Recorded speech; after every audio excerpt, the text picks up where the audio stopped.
Ladies and gentlemen, family and friends, scholars and dignitaries, welcome to another episode. Welcome to my world. Hello, friends. So this is a short video, but please stay to the end to see my conclusion. There was a story of a man that died and had a near-death experience. He was a doctor and he was taken to hell, and he experienced a life-changing event that he never forgot. He said hell was a real and foreboding place, full of anger and hatred, and torture and pain and despair, eternal despair. He said he saw what he had done to land himself into hell, but of all the issues and sins, his unforgiveness was one of the greatest. And while there, he could see many others suffering the tortures of hell, and he was allowed to see that their state of suffering was often due to their inability to forgive others, and the deep resentments they carried, sometimes all of their lives. And these souls appeared to be consumed by bitterness, resentment, and anger, which kept them locked in that hellish existence for all of eternity. However, the doctor was then escorted out of hell by a being of light and taken to heaven, a place of light and love, of profound joy, peace, and understanding. He said heaven is a dimension of pure love. And then he was resurrected and regained consciousness. The doctor had a whole new understanding of life, and especially about the power of forgiveness and love in transcending the darker aspects, the negative aspects of life, and his life was transformed forever.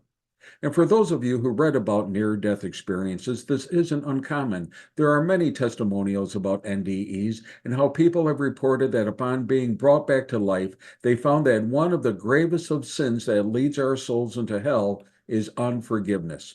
So I have a question for you. Given this context and what I'm about to share, isn't it better to forgive and forget? And if you can't do both, can you choose at least one? Believe me, this is underappreciated by most people. I asked a close friend to do a word association for me, just one word, but I wanted her immediate response. Now, without discussing this with her, I knew that she had some hurt in her life, and there were periods, like for so many of us, where she experienced some intense emotional pain.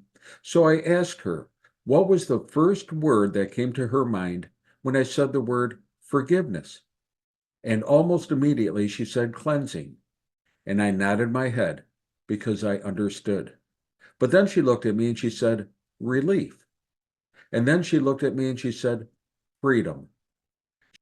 She knew what she was talking about. She had at one point a great burden on her shoulders, one that weighed her down terribly, and the only way she could let go of it was by forgiving another person.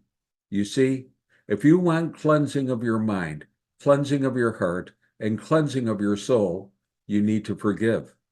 If you want relief for your mind, relief for your heart, and relief for your soul, then you need to forgive.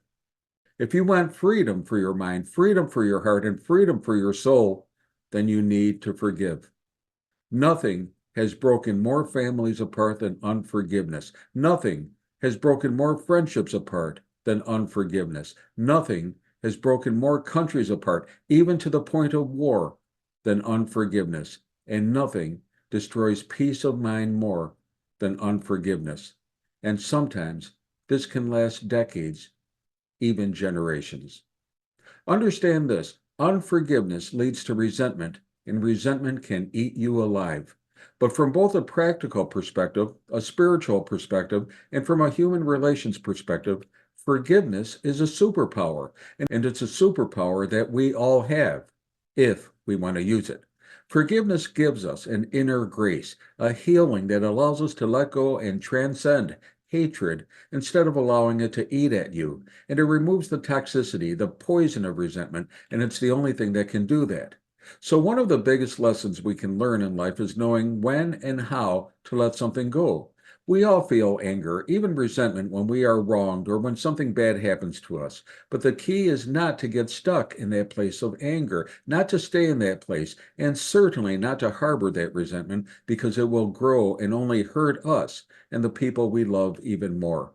And remember that if you do find it hard to forgive, well, remember that forgiveness is a process. It doesn't mean you're a failure at it. It's a process that may take time and patience, but practice humility and surround yourself with good and wise people that you know can easily forgive others. And soon you'll find out that you have a forgiving heart yourself, and it'll be a natural thing for you to do.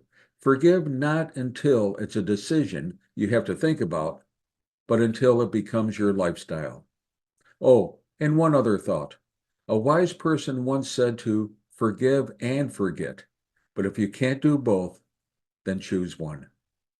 Hey, be safe, be well, and don't let anger and bitterness and resentment drag you down. Choose forgiveness every time, and may God bless.